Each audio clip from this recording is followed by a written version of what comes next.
Bonjour à toutes et tous. On va commencer cette conférence. Comme vous l'avez vu, la salle est extrêmement pleine, donc si vous pouvez laisser des espaces pour circuler, s'il y a des gens qui ont vraiment besoin de sortir parce qu'il fait chaud ou s'il y a besoin, on n'espère pas, mais d'évacuer.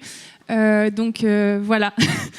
C'est un plaisir de voir que la salle est nombreuse pour cette conférence intitulée « Que fait la police ?». Elle s'inscrit dans un cycle qui poursuit l'élection présidentielle, où on a encore des députés qui vont travailler sur le sujet et des militants aussi au sein du livret. Pour revenir brièvement sur ce livret auquel Hugo a pris part et plein de militants ont pris part, c'est un livret qui est le fruit de plusieurs années de travail, donc avec un travail qui s'était débuté notamment au Parti de gauche dans des commissions sur la sécurité, qui s'était poursuivi en 2017 avec la rédaction d'un premier livret. Un travail mené notamment donc, par Hugo Bernalicis et Daniel Obono à l'Assemblée nationale et d'autres députés avec plein d'amendements, de passes d'armes avec Gérald Darmanin qui vont continuer. Et un travail... Oublie pas Castaner et Collomb quand même. Tu vois, oui, pardon. Castaner qu'on a viré, donc qui ne siège plus à l'Assemblée nationale.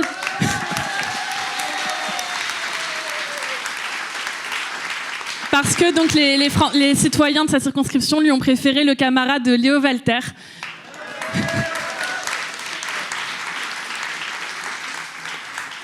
Et donc tout ce travail de réactualisation qui, on l'a peut-être pas entendu parce que pendant toute l'élection présidentielle, il y avait ce brouhaha sécuritaire qu'on a tout le temps, et notamment cette idée que la France insoumise, les militants toutes et tous ici, on détesterait la police, qu'on n'était pas à la hauteur des enjeux et que notamment à gauche, il y avait des gens plus sérieux sur le sujet. Je pense par exemple à Fabien Roussel et en fait plein de gens qui commentaient tout le temps les discussions sans jamais s'intéresser au fond qu'on avait produit et vraiment ce qu'on proposait.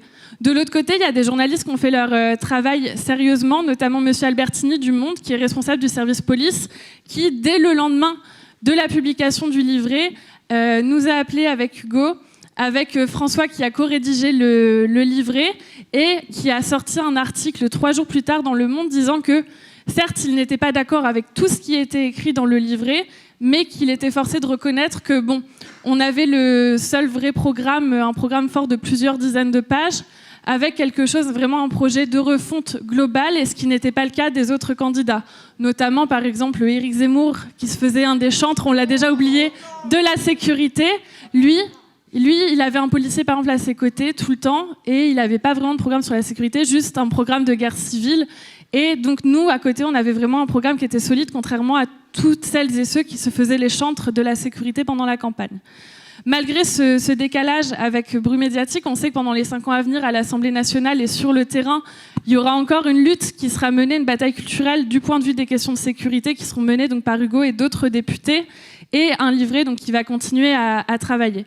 Ce livret, pour rentrer dans le cœur du sujet, il vise à résoudre la crise de confiance entre la police et la population et aussi faire en sorte que tout le monde puisse vivre en sûreté en France. Donc en sûreté, on en rediscutera pendant la discussion, mais c'est pas forcément ce qu'on entendait à longueur de temps dans les médias, c'est aussi d'autres choses, on pourra explorer ces pistes. Le moyen pour ça, pour faire en sorte qu'on résolve cette crise de confiance et aussi que tout le monde puisse vivre en sûreté, c'était cette expression donc, de refonder la police de la cave au grenier, ou en d'autres termes, rebâtir un service public de la police qui a été détruit méthodiquement par les gouvernements pendant des années et des années. Donc pour parler de ce sujet aujourd'hui, on accueille donc Hugo Bernalicis, que vous ne connaissez pas. Si vous voulez l'entendre... Si vous voulez l'entendre sur les questions de justice tout à l'heure, vous pourrez le voir. Donc 1h30 de sécurité, 1h30 de justice face à Rachida Dati. Voilà. Et donc Stéphane Lemercier... Quoi ? J'ai perdu à la courte paille, c'est pour ça. Et nous avons aussi la chance de recevoir Stéphane Lemercier, qui est capitaine de police, délégué FSU intérieur.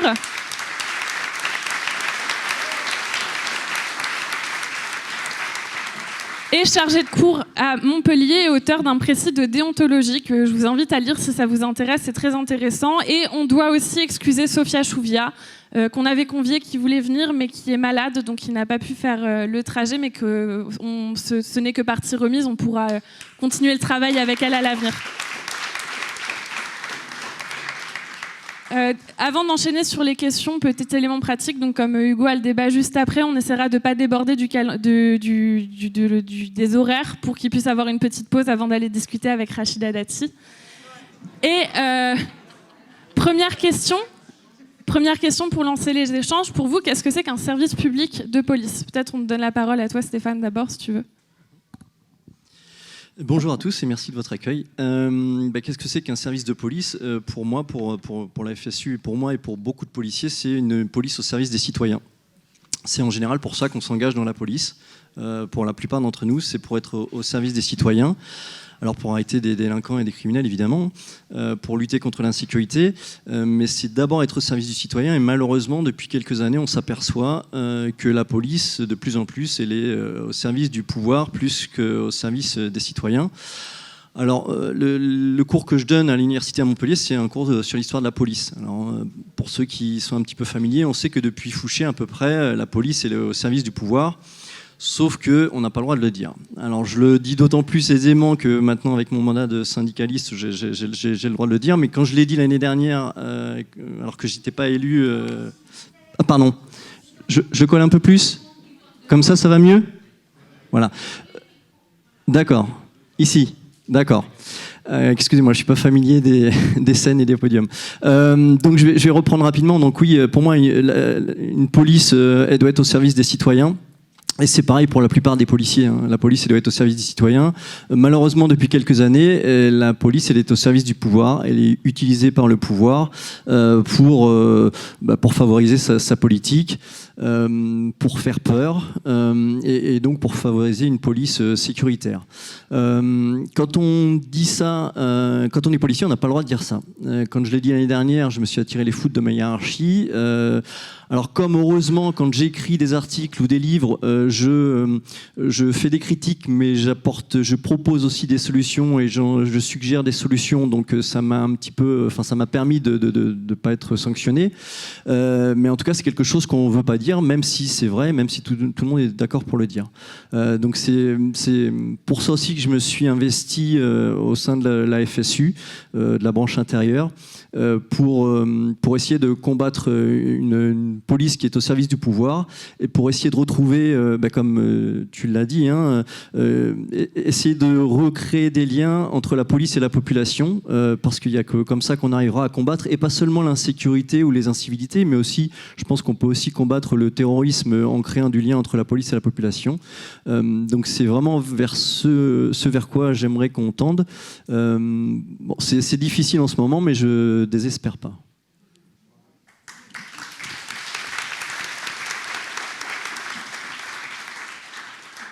C'est le titre du livret thématique sur la sécurité. On l'a appelé « Refonder le service public de la police », parce que c'est ça qui nous importe. Évidemment, la police a été pendant longtemps, et continue de l'être en réalité, sans vraiment l'assumer ou l'affirmer, un instrument du pouvoir. Et en même temps, on ne peut pas non plus avoir une police en roue libre.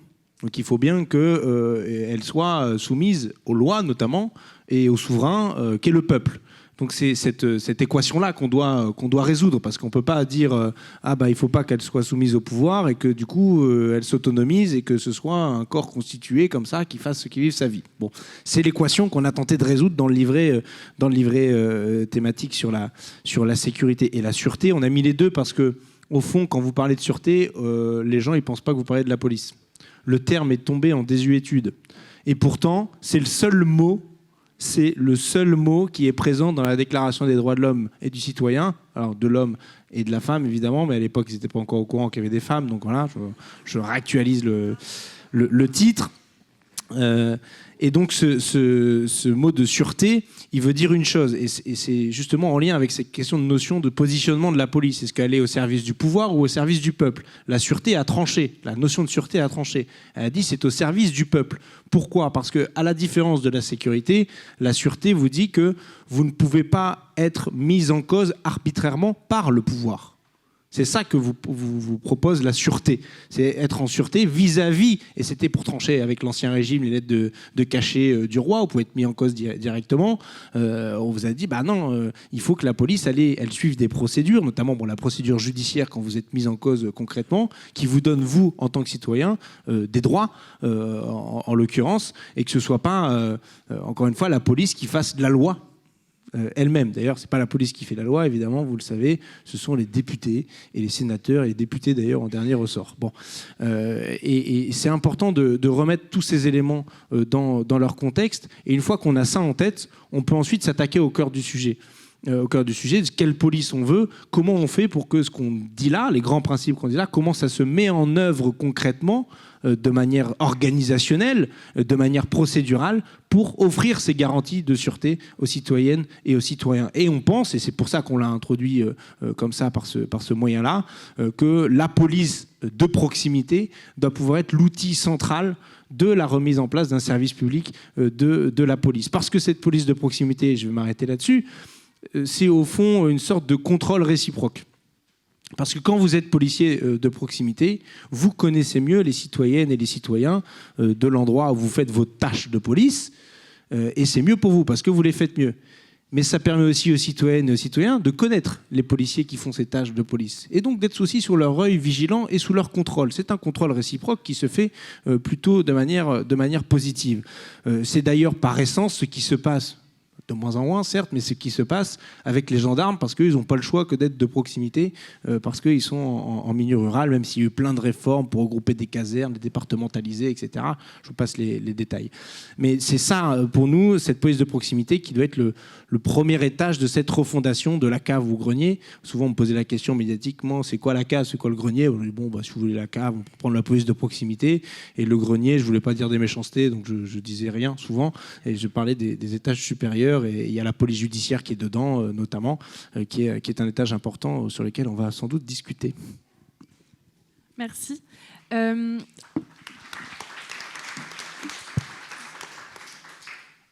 Avant d'aller plus loin sur vraiment ces questions de réforme, Gérald Darmanin a annoncé il y a quelques semaines qu'il voulait tripler le nombre d'agents en bleu sur le terrain. Qu'est-ce que ça vous inspire, ces annonces ?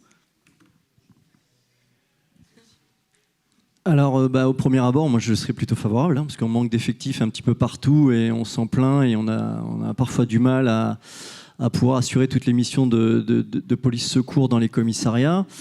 Donc, je serais plutôt favorable. Mais après, j'ai envie de dire, ça dépend ce qu'on va leur demander de faire et comment on va quels moyens on va leur donner pour faire les missions qu'on va leur assigner. Si on leur demande de faire 3 contrôles par jour, tous les jours pendant 3 semaines ou 3 mois jusqu'à ce qu'une autre activité en chasse une autre, et si on empile les priorités les unes sur les autres sans enlever les précédentes, c'est pas 10 000 qu'il va falloir, c'est 200 000 de plus.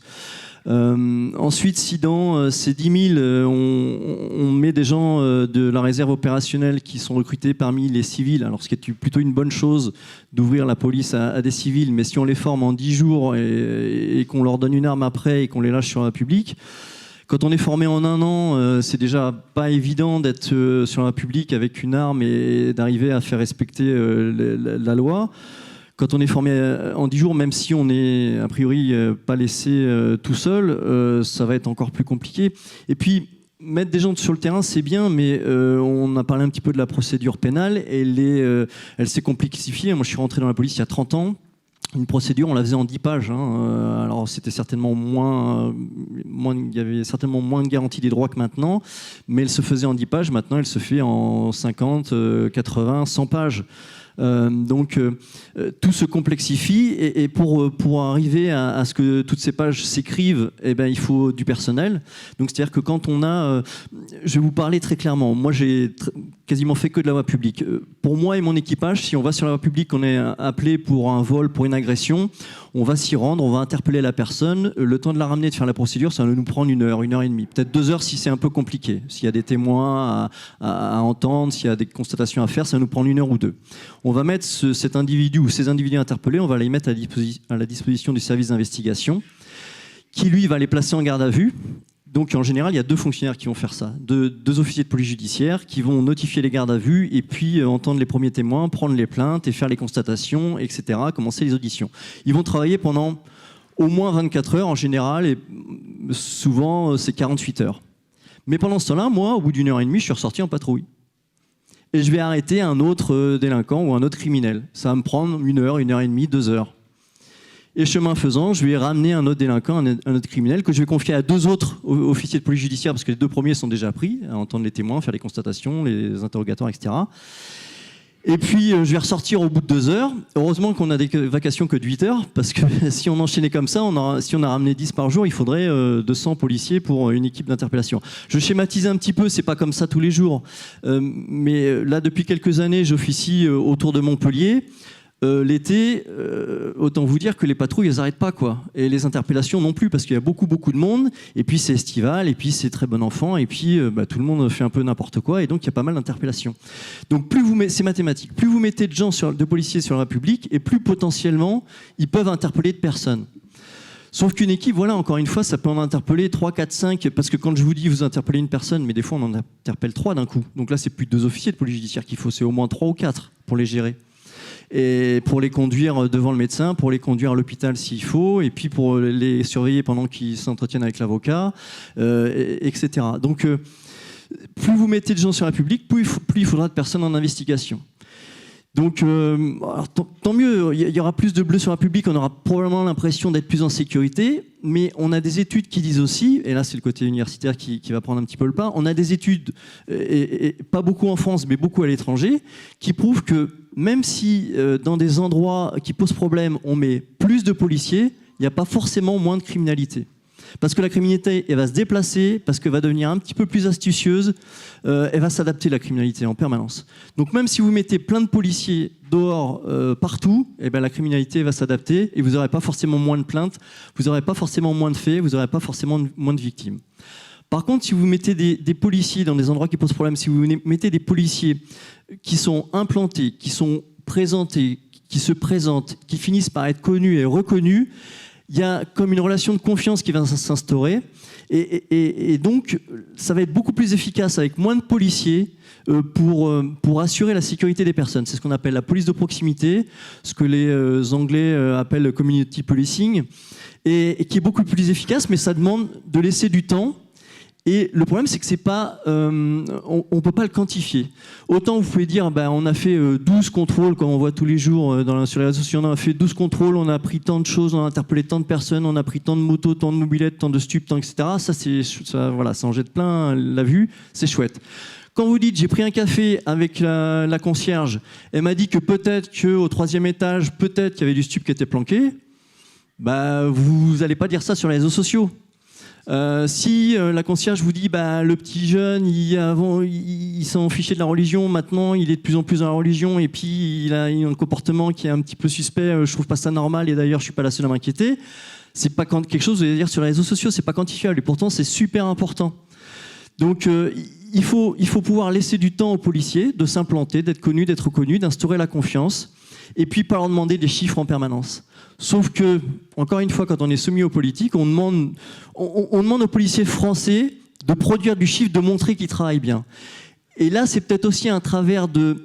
Alors, je ne vais pas que taper sur les politiques, mais je vais aussi taper un peu sur les Français. C'est peut-être aussi le travers du Français. C'est-à-dire qu'aux États-Unis, si vous allez aux États-Unis ou même en Angleterre, vous voyez des policiers en uniforme en train de manger un hamburger au coin de la rue, ça pose de problème à personne. On va même aller les voir, on va leur parler, on va discuter. En France, un policier va s'arrêter pour manger un hamburger, on va le prendre en photo, on va le filmer, on va le dénoncer, en disant voilà ce que font les fonctionnaires, ils foutent rien. Le problème, c'est que le fonctionnaire, en mangeant son hamburger, il va peut-être discuter avec le gars qui est au comptoir, il va peut-être collecter du renseignement, et puis quand vous faites 8 heures d'évacuation, il ne faut pas se leurrer, on va manger pendant 8 heures. On n'est pas non plus des machines. Donc voilà, il y a peut-être aussi des choses à revoir, mais voilà, encore une fois, on est d'accord, il faudrait, c'est pas en mettant plus de bleus sur un public qu'on va combattre la délinquance et la criminalité, juste on va répondre à une attente d'une certaine catégorie de la population, mais on sait par des études en sciences humaines et sociales que ça résoudra pas grand-chose. Enfin voilà, Oui, ça résout pas grand-chose. D'autant plus que, quand on regarde les statistiques françaises et qu'on se compare à nos voisins européens, on est dans le top, enfin pas dans le top 3, mais dans le top 10 du nombre de policiers par habitant en France actuellement. Donc c'est pas un problème d'effectif en valeur absolue par rapport à la population. C'est pas ça le sujet. C'est d'effectifs consacrés à quoi et à faire quoi. Effectivement, interpeller plein de gens pour tout et n'importe quoi, à la fin, ça vous conduit à avoir du temps d'enquête, d'investigation qui est démultiplié. En plus, des policiers qui en ont marre parce qu'ils doivent faire 20 pages pour des trucs qui leur semblent pas si graves que ça, je mets des guillemets, quoi, et notamment le stup. Et à la fin, vous arrivez à des conclusions où eux-mêmes, dans leur propre système, finissent par trouver des voies pour évacuer ces procédures-là pour que ça prenne moins de temps. Et vous arrivez en bout de circuit avec l'amende forfaitaire délictuelle, par exemple, qui a été mise en place au départ pour les délits routiers et ensuite qui s'est étendue au stup. Et là, elle est en vigueur depuis 2 ans et demi. Alors, ça a explosé. Il y en a plein qui sont faites, des amendes forfaitaires délictuelles. On retrouve des premières études qui sont faites dans l'étude d'impact de la loi un peu bidon qu'a déposée Darmanin en mars dernier, la loi de programmation sur la sécurité intérieure, puisqu'il y avait plus l'Assemblée nationale fonctionnait plus, donc ça ne servait à rien qu'il dépose une loi, c'était un document électoral. Mais à lui, c'est bien, parce qu'il se mouillait, on avait de quoi répliquer, rétorquer. Il avait mis sa copie sur la table. Et donc l'étude d'impact, c'est l'étude que fait le gouvernement. Et donc ils ont mis tous leurs chiffres des amendes forfaitaires délictuelles. Donc ça a explosé. Il y en a plein qui sont dressés. Et pourtant, le même Darmanin vous fait le constat en disant c'est un scandale, le trafic de stupéfiants continue d'augmenter. Donc il devrait se poser la question, c'est que comment ça se fait qu'alors qu'il fait des trucs géniaux, genre les amendes forfaitaires délictuelles, le trafic continue. C'est peut-être que sa politique n'est pas terrible et ne fonctionne pas. Et pire encore, on voit qu'avec ces amendes forfaitaires délictuelles, on a un autre biais, c'est que ça donne tout le pouvoir aux policiers de terrain pour dire je l'adresse à celui-là ou je ne l'adresse pas à celui-là. Et donc la justice n'y voit plus que du feu. En l'occurrence, et écarté de la procédure. Donc on n'est plus sur le régime de sûreté ou avec les garanties qui sont là, parce que c'est à ça que sert la procédure de 20 pages. Alors on pourrait évidemment améliorer un peu le numérique au sein du ministère de l'Intérieur et du ministère de la Justice, parce que franchement, c'est encore plus proche du Moyen-Âge que du XXIe siècle. Ils avaient d'ailleurs mis des millions d'euros sur la table pour une nouvelle logiciel de rédaction de la procédure pénale qui est expérimenté d'ailleurs en Picardie. Tout ça a planté, il y a des beaux articles dans le Canard enchaîné. Ils ont abandonné le projet parce qu'on a encore foutu ça à des boîtes privées, machin. Vous connaissez le... 16 millions d'euros. Le coût, c'est 16 millions d'euros déboursés pour rien. Oui, pour rien, parce que le truc a été abandonné et que ça ne marche pas. Alors, on ne sait pas faire un logiciel qui marche. C'est quand même dramatique dans ce pays, quoi.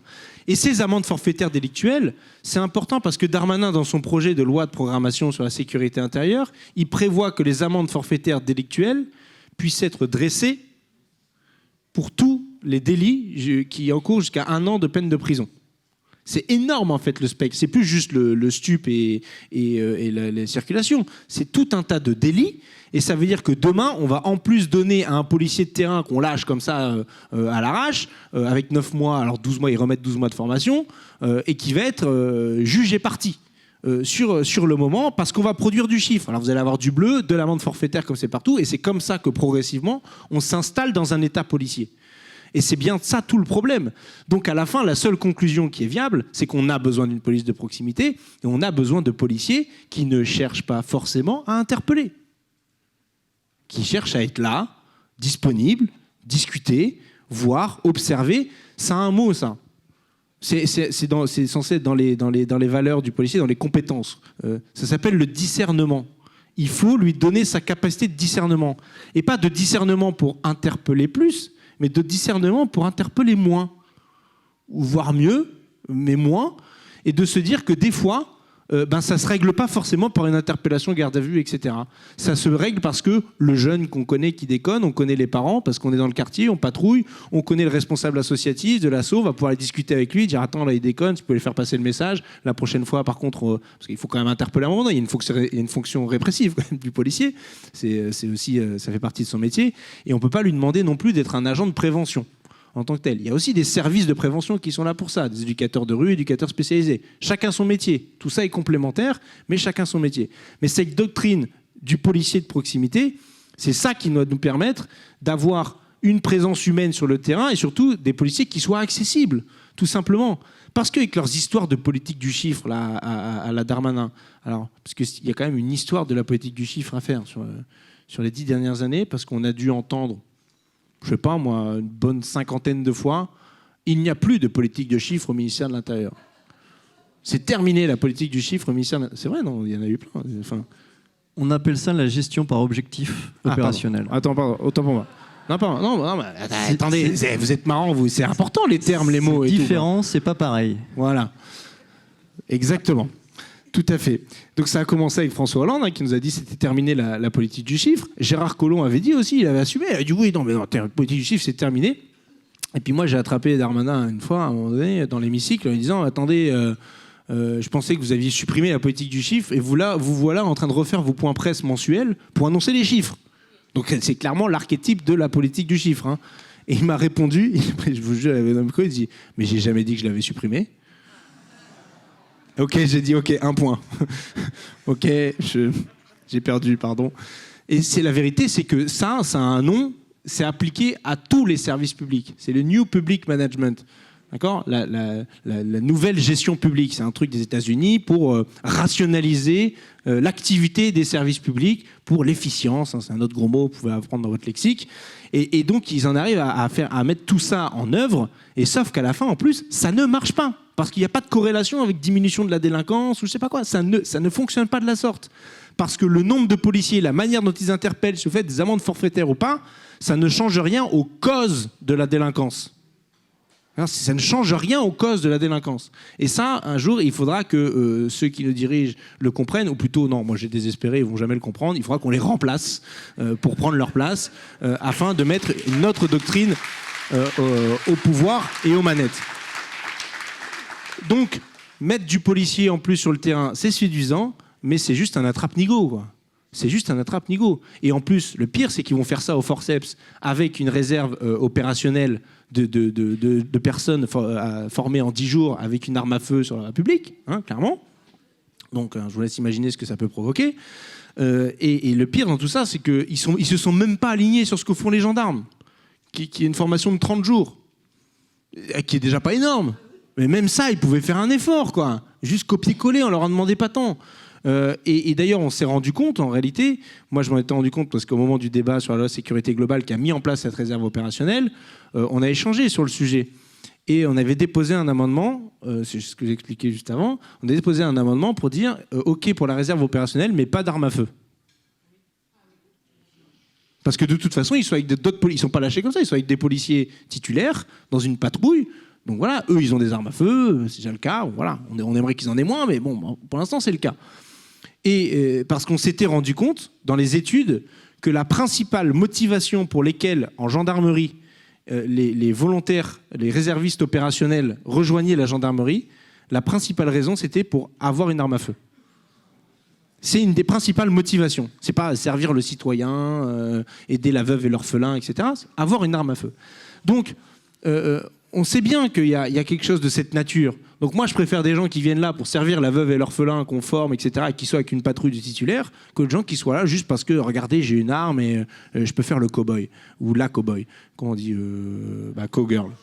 Non, ça, bon. Non, ça va pas. J'ai pas dit... Non, j'ai pas dit... Non, mais c'est quand même... C'est un problème. On va mettre sur le terrain des gens dont l'attrait est celui-là. Et d'ailleurs, l'article du Parisien qui met en... Le point central, la citation qui est mise en gros, c'est justement une jeune femme qui rejoint la réserve opérationnelle qui dit « Ah, ça fait bizarre quand même, je ne m'attendais pas à ça. » Elle parle de quoi ? De ces séances de tir avec l'arme à feu de 9 mm. C'est ça qui est valorisé et mis en avant. Parce que forcément, sur les 10 jours, il y a combien ? 3 jours, c'est ça, pour maîtriser l'arme à feu ? Ça en fait plus beaucoup pour la formation du reste. Hein. Bon, et puis en plus, les 3 jours sur l'arme à feu, je peux vous dire qu'à la fin, vous n'êtes pas un tireur professionnel. Hein. C'est le moins qu'on puisse dire. Donc il y a quand même un enjeu fondamental, non pas à avoir plus d'effectifs de police, en tout cas sur la voie publique, mais avoir une autre organisation. Et pour ça, il faut diminuer un certain nombre de missions. Il faut diminuer un certain nombre de missions. Moi, j'ai ma petite idée là-dessus, mais peut-être qu'elle a fait su, ils en ont d'autres. Si tu veux rebondir et après on avance dans la discussion. Oui, effectivement, on a. Alors c'est à l'étude, hein, c'est à l'étude. Ça a été dit avant les élections présidentielles. Le ministre de l'Intérieur est sorti un protocole pour la réforme de la gestion des ressources humaines dans la police nationale, qui a été signé par pas mal de syndicats majoritaires. Dans lequel il y avait plein de propositions qui étaient faites, et notamment de supprimer les tâches indues qui sont gérées par les policiers. C'est un cheval de bataille sur lequel, quelque chose qu'on essaye de faire passer depuis très très longtemps. Enfin, moi en tant que policier et d'autres en tant que syndicalistes, il y a énormément d'heures de fonctionnaires qui sont perdus à opérer des tâches indues, que sont par exemple les gardes dans les tribunaux. Alors quand il y a des procès très particuliers avec beaucoup de personnes ou des personnes sensibles, c'est normal qu'on ait des policiers pour assurer la sécurité, la sérénité des débats, mais c'est comme loin d'être le cas tous les jours. Mais malgré tout, on a quand même des policiers qui sont présents dans les tribunaux tous les jours. On a aussi des policiers qui accompagnent les détenus à l'hôpital, qui assurent la sécurité. On a des policiers qui font les procurations. Quand, à chaque élection, évidemment présidentielle, mais aussi législative, communale, etc., vous avez le droit de demander à faire des procurations. Alors depuis quelques années, ça se dématérialise, mais depuis très très longtemps, on dédie des policiers, mais à temps plein et pendant plusieurs semaines, voire plusieurs mois, à gérer les procurations, à se déplacer au domicile des personnes qui ne peuvent pas se déplacer pour faire établir des procurations, parce que c'est le ministère de l'Intérieur qui gère ça. Et comme on ne sait pas trop à qui donner ça, on se dit qu'on va donner ça à des policiers. Mais ça va obérer les capacités opérationnelles de la police pendant plusieurs semaines, voire plusieurs mois. Il y a encore plein d'autres tâches indues comme ça. Alors petit à petit, on arrive à faire en sorte que des personnels actifs qui étaient employés dans des bureaux soient reversés sur le terrain et qu'on recrute des personnels administratifs pour gérer ça. Parce qu'évidemment, quand on demande à faire 3 opérations de contrôle par jour, il faut les préparer à l'avance. Et puis, faut demander les plannings prévisionnels. Puis après, quand elles ont été faites, il faut renvoyer des tableaux pour dire qu'elles ont bien été faites. Et puis, ces tableaux-là, il faut les remplir de chiffres. Pour tout ça, il faut du monde. Donc quand ça s'ajoute aux priorités de patrouille dans les transports en commun, aux priorités de lutte contre les points de deal et aux priorités etc., à un moment donné, il faut des gens pour remplir tous ces tableaux, pour les envoyer tous les jours et chaque fin de semaine et chaque fin de mois. Donc c'est quand les secrétaires sont débordés, on demande aux gens de la patrouille de remplir le tableau, puis de l'envoyer, et puis de remplir le tableau de la semaine récapitulatif de chaque jour, et puis à la fin du mois de remplir le tableau mensuel récapitulatif de toutes les semaines et de toutes les journées. Et c'est comme ça, quoi. Donc il faudrait dégager et du personnel policier actif des tâches indues, et puis il faudrait simplifier la procédure pénale. On en a parlé un petit peu rapidement. Il y a 2 ans, je crois, ou 3 ans, il y avait une commission qui avait été faite là-dessus, et puis il y avait une grande concertation qui avait été faite entre le ministère de la Justice, de l'Intérieur, et puis des parlementaires, etc., pour simplifier la procédure pénale. Donc il y avait des choses très concrètes qui avaient été demandées par les syndicats de police, de faire un peu comme un système américain, où on puisse faire des résumés. Très concrètement, si moi je décide de passer un appel téléphonique pour vérifier ce que la personne m'a déclaré dans son audition, je vais devoir ensuite, quand l'appel a été fait, je vais devoir prendre un procès-verbal et dire qui j'ai appelé, à quelle heure, ce que je lui ai dit. Mais concrètement, moi, capitaine de police, appelons telle personne et nous présentons, lui demandant si telle personne, tel jour à telle heure était bien présente et ce qu'elle a fait. Cette personne nous répond que oui, la personne était présente et qu'elle a bien fait ci, qu'elle a bien fait ça. Nous lui demandons de confirmer si elle était avec un tel et un tel. Elle nous confirme ou ne nous confirme pas qu'elle était... Ça, c'est un appel téléphonique. Donc l'appel, il vous a pris 2 minutes et vous passez 20 minutes à le retranscrire. C'est véridique. Donc si une personne vous dit moi l'après-midi à 14h je suis allé voir un tel, après je suis allé voir un tel, puis après j'ai eu rendez-vous avec un tel, et puis après je suis allé faire des courses, vous allez devoir appeler 4 ou 5 personnes pour vérifier s'il y est bien allé. Ça va vous prendre un quart d'heure à peu près. Et ensuite vous allez passer environ 2 heures ou 2 heures et demie à retranscrire vos appels. Mais il faut le faire. Parce que sinon, on pourra dire que vous avez menti. Il faut qu'on puisse contacter cette personne-là, qui puisse confirmer éventuellement auprès du tribunal que oui, la personne est bienvenue et qu'elle n'a pas menti, et que nous, on n'a pas menti en retranscrivant l'appel téléphonique, etc. Donc nous, on avait dit ce serait bien qu'on puisse faire un PV résumé, par exemple. Ah ben non, parce qu'on ne sait jamais, des fois au cas où vous mentiriez. Alors c'est vrai, il y a des policiers qui mentent. On en voit régulièrement, ils se font prendre, et ils sont condamnés, etc. Mais ok, d'accord, du coup on passe nos coups de téléphone et on retranscrit chaque coup de téléphone et ça prend des heures. Et donc au lieu d'avoir des gardes à vue qui pourraient durer 8, 10 ou 12 heures, elles durent 24 ou 48 heures et même parfois elles sont prolongées au-delà. Donc on demande une vraie simplification de la procédure qui soit pas juste. Je crois que ce qu'on avait obtenu, c'était de dire pour les prolongations de garde à vue, on n'est plus obligé d'amener la personne devant le juge, mais on peut faire une visioconférence avec le juge. Avec le procureur pour la prolongation. Bon, effectivement, on gagne 10 minutes, un quart d'heure de voiture dans les bouchons. Si la visioconférence fonctionne, on gagne ça, quoi. Et c'est à peu près tout ce qu'on a gagné. Donc, autant dire quasiment rien, quoi. Donc il faudrait d'une part nous enlever des tâches indues. Alors ils doivent y travailler, mais ça fait des années qu'ils y travaillent. Et puis en fait on trouve personne pour pallier à ces tâches indues. Donc faut pas se leurrer. Quand il a été dit que c'était l'administration pénitentiaire qui devait faire les extractions de détenus pour les amener à l'hôpital et surveiller, sauf les détenus dangereux, à un moment donné, la maison d'arrêt elle appelait et disait là il y a un gars qui est en train de faire un malaise, mais j'ai personne pour le conduire. Donc faut venir le chercher. Vous me disiez, normalement, c'est à vous de le faire depuis le protocole. Oui, mais là, j'ai personne, le gars il est en train de faire malaise. Si vous venez pas, vous allez vous en paierez les conséquences, il faut vous en répondre, quoi. Bon, on envoie une patrouille. Puis la patrouille est passée 5, 6, 7, 8 heures à l'hôpital en attendant que la personne fasse les examens. Et c'est encore comme ça régulièrement, parce que l'administration pénitentiaire a embauché des personnes pour faire ce service-là, mais probablement pas suffisamment. Donc, on est encore englué dans ce genre de tâches-là. Donc, voilà, entre les tâches indues et la procédure pénale, qui est de plus en plus complexe, on a énormément de personnel qui ne sont pas à réaliser leur cœur de métier, qui est d'être au contact des personnes, dans les quartiers, à prendre de l'information et à créer des relations. Merci pour vos réponses très complètes. Il nous reste 20 minutes pour encore 3 questions avant de passer avec les échanges avec la salle. Parmi les sujets de la rentrée, il y a la question de la réforme de la police judiciaire qui concrètement vise à recentrer les missions de la PJ sur le préfet. Pour précision, la police judiciaire, pour être très simple, c'est le bras armé en fait, de l'autorité judiciaire. Comment, de part et d'autre, du côté de l'Assemblée nationale, de la France Insoumise et du syndicat, vous percevez ce sujet et comment vous allez vous positionner dessus ?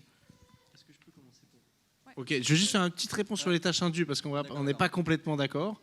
Là-dessus, je vais être très rapide parce que les tâches indues, elles devront être faites par quelqu'un à un moment donné. La garde du tribunal, elle doit être faite. Le transfèrement de détenus, il doit être fait. L'effet de la compagnie à l'hôpital, ça doit être fait. Il faut bien que quelqu'un le fasse. Et aujourd'hui, la difficulté, c'est que les libéraux ont une réponse à ça. Ils ont appelé ça sécurité globale et continuum de sécurité. Et ils filent ça à quoi ? Des agents de sécurité privés, sous-payés, qui n'ont pas de statut. Donc à la fin, c'est fait quand même par quelqu'un. Donc moi, je ne suis pas pour redonner ces tâches indues au privé, je suis pour que ça reste sous statut public. Alors peut-être qu'il y a une organisation différente à trouver, peut-être qu'il y a un service de garde au sein de la police nationale, ou même un roulement, que chaque policier fasse un mois de garde par an, parce que c'est pénible, c'est chiant. Clairement, c'est chiant. Vous êtes là, vous êtes en garde statique, c'est pas le truc le plus valorisant dans le métier de policier, mais il faut bien que ce soit fait. Il faut que ce soit fait. Donc on pourrait imaginer des roulements et une autre organisation. Donc ça, sur les tâches indues, moi, c'est pas exactement la ligne politique qu'on s'est fixée dans le livret, mais par contre, moi, je pense qu'il y a des réorganisations, et nous pensons qu'il y a des réorganisations très fortes sur le temps qui est passé sur un certain nombre de choses. On l'a dit tout à l'heure, faire des interpellations, puis 2 heures pour des trucs qui en valent pas la peine, faut arrêter ça. Donc quand on dit qu'on va légaliser le cannabis, par exemple, je suis désolé, mais 30% de l'activité policière en voie publique qui est considérée grosso modo à ça fait 30% du coup de temps d'agents sur en sécurité publique, c'est quoi, 68 000 je crois agents sur les 120 000 que compte la police. C'est le gros des bataillons. Bon, vous récupérez 30% d'effectifs, c'est quand même énorme en fait, zéro embauche, quand même pas mal. Pareil sur les questions de la procédure judiciaire. Alors il y a sans doute des petites choses à simplifier, des résumés à faire, des choses qui sont franchement, on va trop loin. Mais en même temps, je ne suis pas pour raboter les droits, parce que des fois, être arrivé à telle heure, passer le coup de fil à telle heure, etc., ça va dire si quelqu'un a un alibi ou pas. Et donc, d'un point de vue de la preuve, c'est un élément important. La question qui est sous-jacente, c'est est-ce que c'est au policier qui a passé le coup de fil, qui est lui dans l'enquête, de faire la retranscription, qui est plutôt une tâche administrative.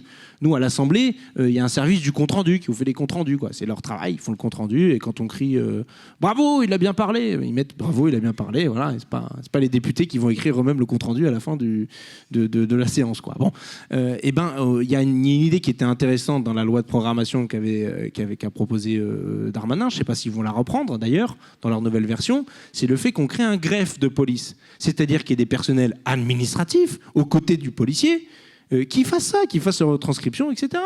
Et à la fin, le policier qui sienne. Enfin, voilà, un sténographe. Non, mais je sais bien que la justice a passé le greffier, mais vous savez bien qu'on doit embaucher 1 million de fonctionnaires dans le programme L'Avenir en commun, donc il faudra bien les trouver quelque part et les mettre quelque part, ces millions de fonctionnaires. Bon, Donc, je vous dis ça sous cette forme-là, mais clairement, c'est ça dont on a besoin. Et puis, si j'étais vraiment un peu taquin, je vous dirais que peut-être que du coup, des personnes administratives qui sont meilleures en orthographe, grammaire, conjugaison, des fois, ça pourrait faire en sorte... Voilà. Mais c'est vraiment si j'étais taquin et malicieux. Ce que je ne suis pas, évidemment, comme chacun sait. Mais ça permettrait aussi de sécuriser les procédures, que ce soit parce que le greffier... du côté du tribunal, il n'est pas là juste pour faire de l'administratif et taper. Il sécurise la procédure. Ça serait une aide concrète pour le policier qui pourrait se concentrer, comme on voit dans les séries, sur l'enquête, c'est-à-dire l'investigation, avoir le flair de savoir c'est plutôt telle personne, interroger telle autre, aller faire l'enquête de voisinage, ce qui n'est quasiment plus fait aujourd'hui, parce qu'on n'a plus le temps, parce qu'il faut faire ces retranscriptions, ces trucs-là. Donc moi, nous, dans le livret, c'est plutôt vers ces propositions-là qu'on se propose de simplifier la procédure pénale, simplifier la vie pour le policier, et puis au fond, je le redis quand même, j'ai dit tout à l'heure, mais avoir juste des logiciels qui marchent, quoi. Je suis désolé. Ça ferait gagner un temps fou. En tout cas, ça n'en ferait pas perdre, ce qui serait déjà pas mal, en l'occurrence. Donc ça, c'est important qu'on puisse replacer, repositionner tous ces éléments. Au moins, vous avez une vision syndicale qui est dans le cœur de ce qui, aujourd'hui, on considère comme une tâche indue, parce qu'il y a un biais quand même, et je termine là-dessus, sur les tâches indues. À la fin, justement, boire le café dans le quartier, ça finit par être une tâche indue, dans la vision de certains. Donc attention, parce que moi je ne pense pas que ce soit une tâche indue, c'est une tâche de renseignement, de présence sur le terrain, une tâche de service public. Et souvent, par le biais des libéraux et puis des syndicats les plus réactionnaires, ce sont eux ce que considèrent comme étant des tâches indues, ils ne sont pas là pour faire des assistantes sociales, etc. On connaît évidemment la musique. Voilà, je m'arrête là et on peut passer à la PJ.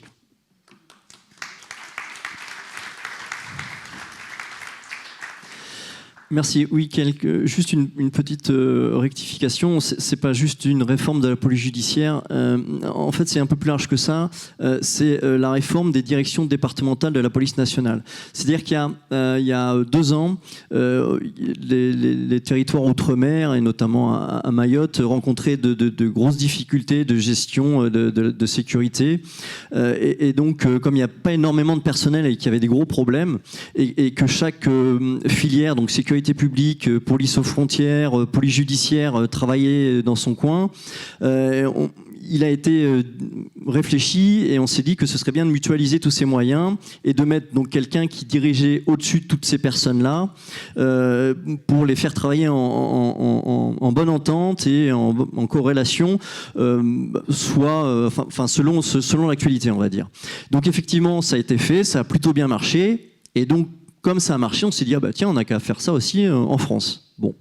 Alors pourquoi pas, il y a 3 départements, il y a 2 ans, qui ont été des sites pilotes, dans les Pyrénées-Orientales, je crois dans les Hauts-de-France, et puis je ne sais plus où là, ça a été un peu plus compliqué. C'est-à-dire qu'on a la sécurité publique, la police aux frontières, la police judiciaire, et donc avec chacun un directeur à leur tête, et on s'est dit, on va mettre au-dessus de ces directeurs-là, on va mettre un directeur qui, lui, va être en lien avec le préfet. Alors, le préfet, il fait partie du ministère de l'Intérieur, mais évidemment, c'est éminemment politique. On sait très bien par qui ils sont nommés et pourquoi ils sont nommés. Et donc, c'est lui qui va dire au directeur qui gère les 3 autres sous-directeurs ce qu'il faut faire ou pas faire et dans quel sens il faut aller. Ça veut dire que quand il y a beaucoup de travail sur la publique, on va demander à la police judiciaire d'aller aider ceux qui font le travail sur la publique. Quand il y a des contrôles routiers à faire 3 fois par jour, quand il n'y a plus assez de policiers de sécurité publique parce qu'il y a des interventions police-secours, on va demander aux gens de la police aux frontières peut-être d'aller les aider un peu pour faire des contrôles routiers, par exemple. Et puis donc la police judiciaire qui est rattachée à un service régional qui est ancré sur une région qui en général est assez large avec des antennes qui peuvent être à Perpignan, Avignon. Ces gens-là, on va les rattacher à quoi? Donc on va les rattacher à la sécurité publique. Ils vont rester où ils sont, ou alors on va leur demander d'aller tous les jours prendre leur service au lieu du service régional, et puis de repartir après avoir pris les consignes. On va perdre beaucoup de temps et on va perdre une vraie spécificité de ces services qui sont vraiment spécialisés avec des procéduriers qui a des procédures complexes, qui très souvent ont un retentissement régional, voire national, voire international. Et là, on va les cantonner à un département. Donc, ça pose vraiment... Ça, c'est un premier problème organisationnel. C'est ce qu'on a vu dans les Pyrénées, c'est ce qu'on a vu dans les Hauts-de-France. Ça a été élargi à 5 autres départements en tout début d'année. Et puis, je crois que c'était au 1er mars. Et puis, le 30 mars, on a dit, de toute façon, ce sera généralisé au 1er janvier 2023. Donc on n'a même pas attendu de voir si ça fonctionnait ou pas, si c'était fonctionnel et si c'était efficient ou pas. On a dit, bon, bah, ça marche outre-mer. Ça a l'air plus ou moins de marcher bon an mal an sans être trop regardant dans 3 départements. Ben on va le généraliser, on va le mettre dans 5 autres et on va le généraliser dans tous les départements en France. C'est du grand n'importe quoi, ayons pas peur des mots. On va se priver de l'expertise de la police judiciaire qui a déjà du mal depuis quelques années à recruter du fait de la complexité de la procédure. Je me suis déjà largement étalé là-dessus. Qui a déjà du mal à recruter parce qu'on passe plus de temps dans les bureaux à faire la secrétaire qu'à être un vrai policier. Donc on avait déjà du mal à recruter, ça va être encore plus compliqué et on va vraiment perdre une spécificité que les polices étrangères nous envient. Alors, des fois, on se targue un peu d'être une des meilleures polices du monde. Je ne suis pas persuadé que ça soit le cas en matière de maintien de l'ordre ou dans bien d'autres domaines ou de police de proximité, mais en police de criminels, dans les infractions complexes, dans les enquêtes complexes internationales, la France a un vrai savoir-faire qu'on risque de perdre si la police judiciaire est soumise à l'autorité du préfet et noyée avec la police aux frontières et la police de renseignement, parce qu'on n'en parle pas beaucoup, mais les renseignements territoriaux seront aussi mis sous la coupe de ce directeur départemental. Donc, en plus de devoir faire du renseignement antiterroriste, ils vont devoir faire certainement un peu de renseignement sur l'immigration irrégulière, puis un peu de renseignement sur la grande criminalité, et puis à force de faire un peu de renseignement sur tout ce qui est possible et imaginable, ils vont rien faire du tout. Et alors que dans le renseignement, ça peut être vraiment une source intéressante pour donner du travail utile à la police, enfin faire un travail efficient. Voilà sur cette réforme, c'est pas que la police judiciaire, mais c'est une réforme de la police nationale. Alors, quand même, comment ils justifient ça? Vous allez me dire, mais alors pourquoi on le fait? Parce qu'on veut mettre plus de transversalité, parce qu'il y avait des silos. Alors, sécurité publique, police judiciaire et police aux frontières. Et ils se sont dit qu'on ne parlait pas entre nous. Alors évidemment, les grands chefs là-haut, comme ils se font la guerre, ils ne se parlent pas entre nous. Mais nous, quand on est dans un commissariat, on déjeune tous les jours avec les collègues de la PJ, avec les collègues de la PAF, et on se dit, tiens, là, il se passe ci à tel endroit, là, il se passe ça, ah bah oui, je le sais, parce que, etc. Enfin, on échange tous les jours. On n'est pas dans nos bureaux en disant, ah lui, c'est un mec de la PJ, il ne faut pas lui parler, c'est un mec de la PJ, il faut lui... Enfin, donc, on sait quand même être intelligent. Mais ils se sont mis dans l'idée qu'on était dans ce qu'ils appellent des silos et qu'on ne communiquait pas. Et donc, pour mettre plus de transversalité, ils vont mettre un chef au-dessus de ces silos-là. Et ils vont faire des filières métiers. Bon, et ils pensent que ça va marcher. Alors, après, on ne peut pas préjuger, mais c'est quand même très très mal engagé. Et ça nous fait, enfin, en tant que syndicat, ça nous fait vraiment peur de perdre la spécificité qu'on a de cette spécialisation de la police judiciaire. Je vais aller plus loin dans l'argumentation. On l'a dit au départ, ils cherchent à mettre 30% de policiers de bleu en plus sur le terrain. Il faudra bien les trouver quelque part, ces 30%, et les 10 000 suffiront pas. Vous avez votre réserve opérationnelle. Et le meilleur moyen de pouvoir arriver à cet objectif, c'est de mettre tous les services dans un seul service. Comme ça, vous pouvez piocher dedans au hasard, au gré des objectifs politiques du moment. Voilà, en ce moment, faire du stup, tout le monde fera du stup. En ce moment, il faut faire du contrôle routier, tout le monde fera du contrôle routier. En ce moment, il faut tous aller en manif, parce que vous comprenez, avec l'inflation, les gens n'en peuvent plus, le pays craque et ils manifestent dans tous les sens. Bon, voilà. Et alors là, où des services étaient sanctuarisés, avec des moyens sanctuarisés pour faire leur travail, la PJ faisait de la PJ, eh ben, elle ne fera pas tout le temps de la PJ. La mutualisation, c'est comme ça que ça, vous savez, les uns les autres, hein, dans ceux qui sont dans les administrations, que c'est comme ça que ça a fonctionné dans vos administrations respectives, puisque c'est encore une des recettes du New Public Management, pour améliorer l'efficacité, l'efficience, machin. Et à la fin, le constat est le même. Ça ne marche pas, y compris de leur point de vue, de leurs propres indicateurs dits de performance. Et il y a un autre élément spécifique à la police judiciaire, et c'est pour ça que Marion a présenté ça comme disant il y a un problème avec la réforme de la police judiciaire, c'est que la police judiciaire PJ en tant que telle a une spécificité particulière. Alors c'est presque complètement vrai ce que je dis, mais comme tout le monde fait de l'APJ maintenant dans tous les services, faudrait que je modifie un peu mon argumentation, mais on va faire comme s'il n'y avait que l'APJ qui faisait de l'APJ.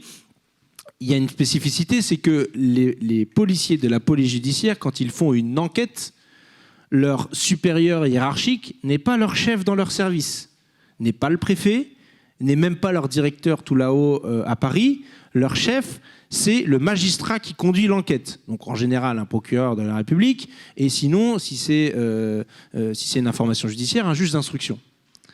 Et donc là, on sait déjà qu'il y a du parasitage entre l'exécutif, le pouvoir exécutif, qui est du coup l'autorité hiérarchique dans le commissariat, le commissaire qui est le chef, puis le directeur central, puis le ministre.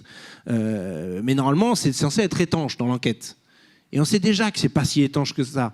D'ailleurs, Dupond-Moretti lui-même s'en déplaint, et comme tous les gardes des Sceaux successifs, en vous expliquant que la fameuse remontée d'informations sur les enquêtes en cours était un petit peu plus rapide côté police, ministère de l'Intérieur, pour le ministre de l'Intérieur, que pour le ministre de la Justice. Parce que les magistrats essayent un peu plus de respecter ce qui est censé être le cadre réglementaire de la séparation des pouvoirs. Mais là, avec une départementalisation comme c'est celle-là, une vassalisation directe au vu du préfet, c'est bon, on peut vous asseoir dessus, quoi. Et sur les petites enquêtes locales, sur les potentats locaux, hein, les responsables politiques du coin, il y a 2-3 fois, on va dire « Ah, vous voulez des moyens pour faire une perquisition dans cette enquête-là ?» Ah ben non, désolé, tous les effectifs sont pris. Là, en ce moment, on est sur un plan stup. Non, va falloir attendre, c'est pas possible. Voilà aussi comment ça se passe déjà comme ça dans un certain nombre de services que je décris là. Hein. C'est pas une nouveauté. Mais on va encore aller plus loin dans cette direction-là. Donc c'est aussi un vrai coup de canif contre la séparation des pouvoirs dans ce pays. Et ça c'est problématique démocratiquement. La mauvaise nouvelle aussi, c'est que au final, cette réforme ne passera pas à l'Assemblée nationale. Mais non, c'est du réglementaire, c'est l'organisation des services. Il n'y a pas besoin de changer la loi pour organiser les services. Rien besoin de faire. Ils prennent des décrets de réorganisation du service, fin de l'histoire. Donc nous, on y verra avec du feu. Alors on s'est battu, on a demandé, et j'en ai fait la demande, de pouvoir faire ce qu'on appelle une mission d'information, faire une enquête, un rapport à l'Assemblée nationale à la rentrée là-dessus. On attend de voir si le président de la commission des lois nous valide ça. Et en tout cas, on essaiera de faire monter la sauce là-dessus, parce que pour le coup, je suis désolé, mais je ne crois pas que ce soit des manifs de policiers de l'APJ qui vont empêcher cette réforme-là. Et je crois que les citoyennes et citoyens se sont assez éloignés de ce genre de problématiques qui sont pourtant extrêmement importantes si on le raccroche à ce que je vous expliquais au début, le principe de sûreté. Parce que là, la sûreté, on rentre dans une zone d'arbitraire dangereuse pour la démocratie et pour la République. Sur ces bonnes nouvelles, voilà. Alors, une dernière question à Stéphane avant de passer aux échanges avec la salle. Je pense qu'on a démontré le contraire, mais on a souvent ce préjugé que la France insoumise déteste la police. Est-ce que tous les policiers détestent la France insoumise ? La détester, non.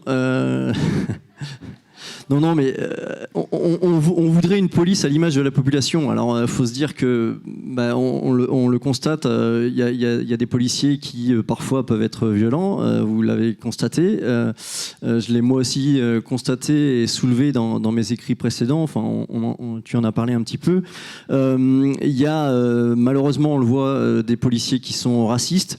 Il y a des policiers qui, évidemment, doivent détester les gens de la France insoumise. Et d'ailleurs, je crois que hier, quand j'ai fait un tweet pour dire que je serais là aujourd'hui, je crois que les premières réponses n'étaient pas très sympathiques. Mais moi, quand j'ai la chance d'être invité quelque part, avec l'aval évidemment du responsable du syndicat, mais il n'y a eu aucun souci, j'y vais pour pouvoir échanger. Je pense qu'on s'enrichit dans les échanges et même si on n'est pas toujours d'accord, en tout cas, on s'enrichit dans les échanges.